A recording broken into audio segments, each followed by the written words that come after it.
अस्सलाम वालेकुम everyone and welcome back to my channel. आज की हमारी वीडियो का टॉपिक है the concept of social action. Max Weber, जिनको आप एज अ सोशोलॉजिस्ट या सोशोलॉजी स्टूडेंट जानते होंगे, वेबर ने जहाँ बहुत सारे इंपॉर्टेंट कॉन्सेप्ट्स दिए हैं। Basically he was a political economist, तो उसने ब्यूरोक्रेसी के ऊपर बात की, उसने टाइप्स ऑफ अथॉरिटी के ऊपर बात की और बहुत सारे कॉन्सेप्ट दिए। तो वहीं पे उसने एक सोशल एक्शन का कॉन्सेप्ट दिया जिसको सोशोलॉजी में पढ़ाया जा रहा होता है और एग्जाम्स में पूछा जा रहा होता है। तो यू नीड टू अंडरस्टैंड कि सोशल एक्शन क्या है। इसको समझने के लिए पहले आपको एक्शन को समझना पड़ेगा और फिर हम देखेंगे कि एक एक्शन, सोशल एक्शन कब बनता है और कौन कौन सी कंडीशंस होती हैं। पहले बात करते हैं एक्शन की। देखिए, इंग्लिश ग्रामर में आपने एक्शन को पढ़ा है जिसको आपने टर्म दी वर्ब की, जिसमें खाना पीना, उठना बैठना, सोना, पढ़ना पढ़ाना, ये सारी चीज़ें आर कंसीडर्ड एज एक्शन या फिर वर्ब। बट जब हम सोशल एक्शन की बात करते हैं, when does a action becomes a social action, तो उसके पीछे कुछ कंडीशंस होती हैं जिन कंडीशंस के पूरा होने पे ही हम एक एक्शन को सोशल एक्शन कह सकते हैं। तो वो कंडीशंस क्या होती हैं? सबसे पहले इंडिविजुअल्स का इन्वॉल्व होना और फिर उनका एक दूसरे को इन्फ्लुएंस करना। फॉर एग्जाम्पल, अगर मैं इस कमरे में बैठ के सो रही हूँ, दैट इज़ एन एक्शन। अंग्रेजी के एतबार say that is a verb, एक एक्शन परफॉर्म हो रहा है, बट ये सोशल एक्शन नहीं है। वाई? बिकॉज मैं तो उसमें इन्वॉल्व हूँ, लेकिन मेरा जो बिहेवियर है वो किसी और को इन्फ्लुएंस नहीं कर रहा है। So that is not a social action.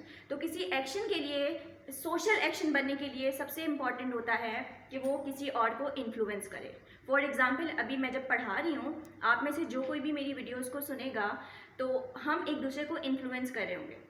मैं बात कर रही हूँ, आप मुझे सुनेंगे, आप अंडरस्टैंड करेंगे, मे बी मेरा कॉन्सेप्ट आपको एग्जाम में हेल्प आउट करे, मे बी आप कमेंट करेंगे, आपके कमेंट से मुझे मोटिवेशन मिलेगा that yes people are liking my videos, may be आपके फीडबैक्स मेरे लिए पॉजिटिव या नेगेटिव इंप्रूवमेंट्स लेकर आएंगे। So that is going to be an a social action. Y?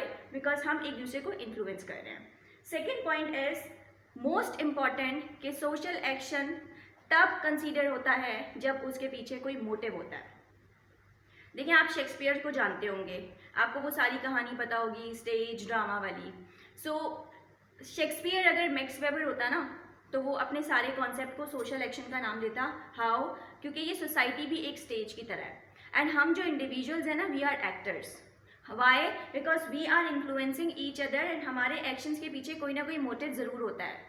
आप मुझे सुन रहे हैं इसलिए नहीं कि आप मेरे चैनल को प्रमोट करना चाहते हैं। आपके सुनने के पीछे रीज़न होगा कि मे बी आपका कल एग्ज़ाम है, मे बी आपको सोशल एक्शन समझ नहीं आ रहा है या सो ऑन।